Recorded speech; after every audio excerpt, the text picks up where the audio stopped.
call the Leader of the Opposition. Leader of the Opposition, Kemi Badenoch. Thank you, Madam Deputy Speaker. And may I congratulate the Right Honourable Lady on delivering her second budget. I hope she enjoyed it, because it really should be her last. What a total humiliation. A total humiliation. Last... Can colleagues who are exiting the chamber do so swiftly, so we can focus on the Leader of the Opposition? Swiftly exit, quietly. Right. Leader of the Opposition. It's a total humiliation, Madam Deputy Speaker. Last year, she put up taxes by £40 billion, the biggest tax rate in British history. She promised that she wouldn't be back for more. She swore it was a one-off. She told everyone that from now on, it would be stability and she would pay for everything with growth. Today, she has broken every single one of those promises. If she had any decency, she would resign. At the last budget, she said she was proud to be the country's first ever female Chancellor. After this budget, she will go down as the country's worst ever Chancellor.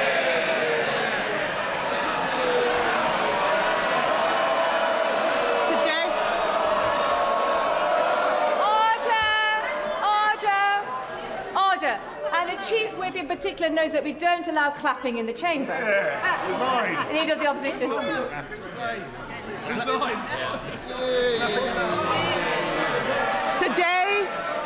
Today she has announced a new tax rate of £26 billion. They're all cheering. Household income is down. Spending policies in this budget increase borrowing in every year. That smorgasbord of misery we just heard from her can be summed up in one sentence. Labour are hiking taxes to pay for welfare. This is a budget for Benefit Street, Madam Deputy Speaker, paid for by working people. This budget increases benefits for 560,000 families by an average of £5,000. They are hiking taxes on workers, pensioners and savers to pay for handouts to keep their backbenchers quiet. These are the same, yes, they can chanter all they like. These are the same backbenchers, Madam Deputy Speaker, who cheered last year when she taxed jobs and left more than 100,000 people without an income. They cheered because they didn't understand the consequences of what they were doing, and they still don't. Madam Deputy Speaker, it's not been an easy time for the Chancellor. No one liked seeing her sitting on those benches as it dawned on her that her own backbenchers were going to do to her political career what she's done to our economy. But she could have chosen today to bring down welfare spending and get more people into work. Instead, she has chosen to put up tax after tax after tax, taxes on workers, taxes on savers, taxes on pensioners, taxes on investors, taxes on homes, holidays, cars, I think even milkshakes, taxes on anyone doing the right thing. She and this government have lost what little credibility they had left, and no one will ever trust her again. What's amazing, Madam Deputy Speaker, is that she has the nerve to come to this House and claim this is all someone else's fault. A laundry list of excuses. Yeah. Yes. Madam Deputy Speaker, they blame the Conservatives as if we've been sneaking into the Treasury under the cover of darkness to give pay rises to the unions. She inherited an economy with inflation at 2% and record high employment. She has tanked it in just over a year. Endless excuses. She blames Brexit. She blames Donald Trump. She needs to blame herself. And I've got some news for her. The Chancellor didn't seem to understand what the OBR was saying. Inflation is up, not down, and that inflation was stoked by her tax and spend decisions. The economic fiscal outlook says that they expect inflation to stay higher for longer. Everybody else has read it. She still hasn't read the OBR analysis. She blames higher than expected borrowing costs. Where does she think they came from? Those borrowing costs are driven by her lack of grip. She is paying more, you're saying us, she's paying more to borrow than Greece. She is paying more to borrow than at any point under the 14 years of Conservative government. if Labour MPs read a book sometimes, they would know something. That includes an energy crisis, Madam Deputy Speaker. Under us, we had an energy crisis sparked by a war in Ukraine and a global pandemic. What is her excuse? What is her excuse? She is taking the public for fools, but they are under no illusions whose fault this is. The fact is, the bad choices she is making today, choices to break promises, choices to put up taxes, choices to spend more of other people's money, are because of the bad choices she made at the last disastrous budget.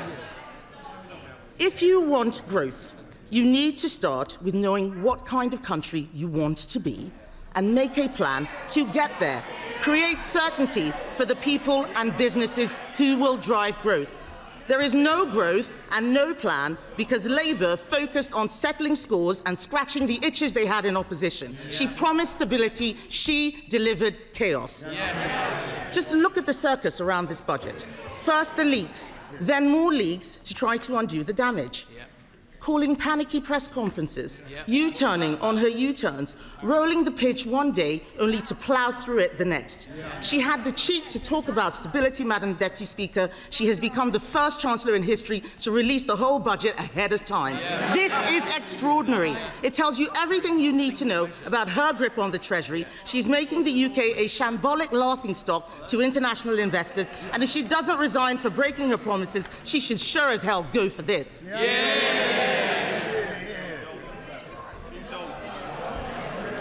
But, Madam Deputy Speaker, what have we got for all this chaos and disorder? There are 1 million more people claiming universal credit than there were at the time of the last budget. Government spending, up. Welfare spending, up. Universal credit claimants, up. Unemployment, up. Debt interest, up. Inflation, up. And what about the things that you want to go up? What about the things you want to go up?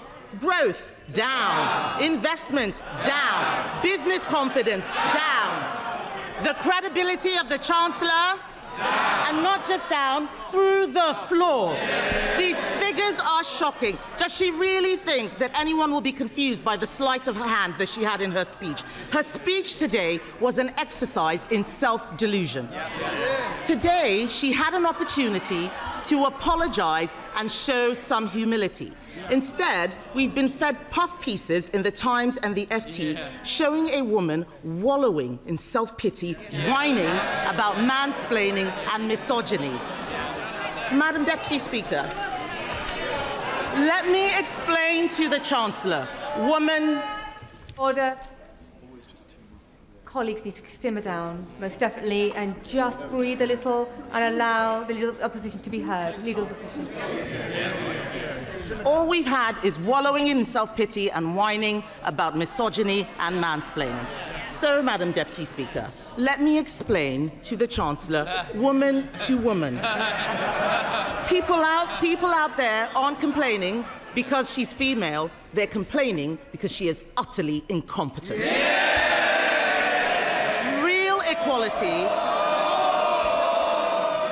Real equality means being held to the same standard as everyone else. It means being judged on results. Take her bright idea, the Office for Value for Money. It's been closed down because it didn't save a penny. In fact, it cost the taxpayer £1.6 million. You couldn't make this stuff up. Madam Deputy Speaker, I've identified a way to save taxpayers huge amounts of money by sacking just one person, the woman sitting opposite.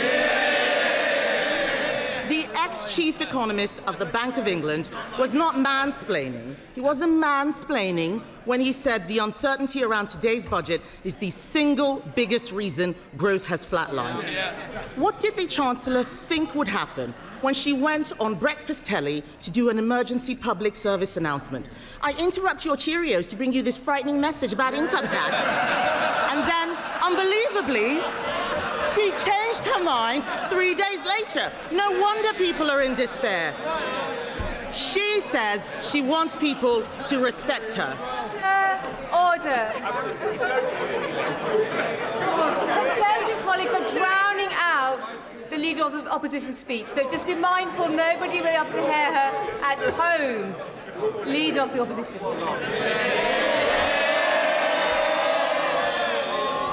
Madam Deputy Speaker, she says she wants people to respect her. Respect is earned. Yes. She apparently told Labour MPs this week, I'll show the media, I'll show the Tories, I will not let them beat me. Show us what? Making stuff up at the dispatch box, incompetence, chaos, and the highest tax burden in history. She said to them, Madam Deputy Speaker, I'll be there on Wednesday, I'll be there next year, and I'll be back the year after that. God help us. She is spineless, shameless, and completely aimless. Talk to any business. Talk to someone looking for a job. Unemployment is up every single month since Labour have been in office. They don't want to hear it, but it's true. They're shouting and complaining they cannot create jobs. It is the worst year for graduate recruitment on record. Are they proud of this? Companies like Merck and INEOS slashing investment plans. Order. If you're on the front bench, I can obviously see you, Mr. Kyle. And there's no need for you to be chuntering this loud. They can see and hear you as well. Leader of the Opposition. Thank you, Madam Deputy Speaker. They don't want to hear the truth, but I'm speaking for all of those people out there who are sick of this government. Companies like Merck and INEOS are slashing investment plans. The construction sector has shrunk. How is that house building target going, by the way? I'll tell you, Madam Deputy Speaker, they are miles behind and won't even come close to what we achieved. Business confidence is at record lows. No wonder today future growth has been revised down in every year of the scorecard. The papers are reporting that 1 in 8 business leaders is planning to leave Britain. Even one of Labour's biggest ever donors, Lakshmi Mittal, has fled the country. Fled. Remember the passport? What we have in front of us is a budget littered with broken promises. She stood on a manifesto which promised better returns for UK savers. Today, she's putting up taxes on savings, on salary sacrifice even. She promised to give pensioners the security and retirement they deserve. Today, she slapped higher taxes on people saving for their pension. She promised to make Britain the best place in the world to invest and do business. Today, she has raised the dividend tax rate. She and the Prime Minister had already broken their promise to freeze council tax, but today she's decided to go even further, introducing a new property tax clobbering family homes that will only raise small amounts. This is Labour's Britain. This is Labour's Britain. People who work hard, Madam Deputy Speaker, people who work hard and save hard to buy their homes get taxed more, while those who don't work, who in some cases refuse to work, get their accommodation paid for by taxpayers. And then to top it all off, because taxing your home, your car, your savings and your pension wasn't enough, she has, by her own admission, broken her manifesto promise on income tax. Because in the last budget, she said, and I quote, "I am keeping every single promise on tax that I made in our manifesto, so there will be no extension of the freeze in income tax thresholds." She said in that budget that extending the threshold freeze would hurt working people and take money out of their payslips. But today, she has done exactly that. Why should anyone believe anything she's promised in this budget? And so where is the money going? Small changes to rail fares and prescriptions, these are distractions while she steals your wallet. The real story here, Madam Deputy Speaker, the real story is that Labour have lost control of welfare spending. Not only will working people have their tax thresholds frozen while benefits go up in line with inflation, not only have Labour abandoned reforms that would have saved the taxpayer £5 billion after pressure from these backbenchers, today they have added another £3 billion to the bill by scrapping the two-child benefit cap. We introduced that cap, Madam Deputy Speaker, because it means people on benefits have to make the same decisions about having children as everyone else. Even Labour voters know that it strikes the right balance between supporting people who are struggling and protecting taxpayers who are struggling themselves. Just this summer, the Chancellor admitted that lifting the two-child benefit cap was not affordable. But that was before the Prime Minister accidentally fired the starting gun on the race to replace him. So now he and the Chancellor are buying the votes of their own MPs with taxpayers' money. If she wants to reduce child poverty, she should stop taxing their parents and stop destroying their jobs. She congratulated herself on a new tax on landlords. Let me tell her this. Hiking tax on landlords will only push up rents. It will push landlords out of the market. The people who will suffer are the tenants. And then she talks about taxes on electric vehicles. These changes will hit rural drivers the hardest, but we know that Labour don't care about rural people. All this budget delivers is higher taxes and out-of-control spending. Nobody voted for this. The Chancellor must take responsibility. She chose to impose the jobs tax, driving unemployment higher month after month. She chose to abandon welfare reform, meaning the benefits bill is spiralling. She chose to spend more and more money she didn't have, leaving taxpayers to foot the bill. She is out of money, out of ideas, out of her depth, and she has run out of road. The country simply cannot afford a Chancellor who can't keep her own promises. Her position is untenable, and she knows it. She's talking to the Chancellor. Is he mansplaining to you, by the way? Is he mansplaining? Do you want some help? Would you like some help? What the Prime Minister should do is grow a backbone and sack her. But he won't, because he knows if she goes down, he goes down with her. So we're stuck with them both, Laurel and foolhardy. Does she have any sympathy for the people facing Christmas without a salary because of her jobs tax? For the retailers who are suffering sleepless nights because of their plummeting Christmas sales? People out there are crying. Last year, we had the horrors of the Halloween budget. This year, it's the nightmare before Christmas. And as for her, she's the unwelcome Christmas guest, 10 minutes through the door, and she's eaten all the Quality Street, Madam Deputy Speaker.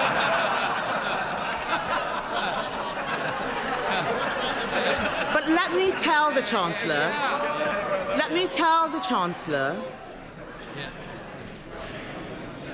Chancellor something she has forgotten. Behind every line in today's Red Book is a family, a home, a lifetime of work and sacrifice. People are frightened, and they have every reason to be. The Chancellor has spent the last year terrifying them. Every decision that she and the Prime Minister make puts more pressure on the people who keep this country going. If Labour are the party of working people, why is it that every day under them, thousands more people are signing off work and onto benefits? It's Conservatives who are the party of work. The Labour Party should be renamed the Welfare Party. And they are making a mistake. The British public don't want higher welfare spending. They want people in work providing for themselves. They want to live in a country where hard work pays, where what you put in reflects what you get out. And we agree with them. There is an alternative. We Conservatives have set it out. This budget could have saved £47 billion, including £23 billion from welfare. She could have applied our golden economic rule, allocating half of those savings to cutting the deficit and using the rest to cut taxes. Oh, they're all pretending they're not listening. It's the shame of the mess they've made. It's the shame of the mess they've made. Order. Mr. Vince. Mr. Thompson, you're so enthusiastic. I was worried you were going to knock Mr. War off his chair a moment ago, so we need to calm down and breathe, and we need to ensure that we can hear the Leader of the Opposition. Kemi Badenoch. Even the dog is laughing at the Chancellor, Madam Deputy Speaker. She could have applied our golden economic rule, allocating half of those savings to cutting the deficit, using the rest to cut taxes. She could have abolished stamp duty on homes to get the housing market moving, abolished business rates on shops to breathe life into our high streets. She could have introduced our cheap power plan. It saves a lot more money than what she announced would bring down energy costs for homes and businesses. That's what she should have done. She should be on the side of people who get up and go to work, people who take a risk to start a company, people working all hours to keep their business afloat. She should be on the side of the farmer, trying to hand something over to the next generation. The investor, deciding whether to spend their money in the UK or elsewhere. She should be on the side of the young person, looking for their first job. The saver, doing the right thing and putting money away for a rainy day. The pensioner, trying to enjoy a decent retirement. This country works when you make the country work for them. Only the Conservatives are on their side, Madam Deputy Speaker, and our plan for them is simple. Bring down energy costs, cut spending, cut tax, back business, and get Britain working again.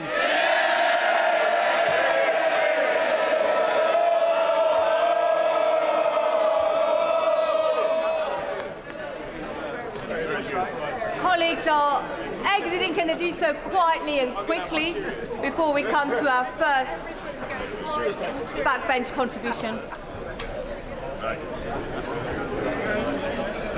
Quietly and quickly. Other colleagues who are trying to catch my eye should return to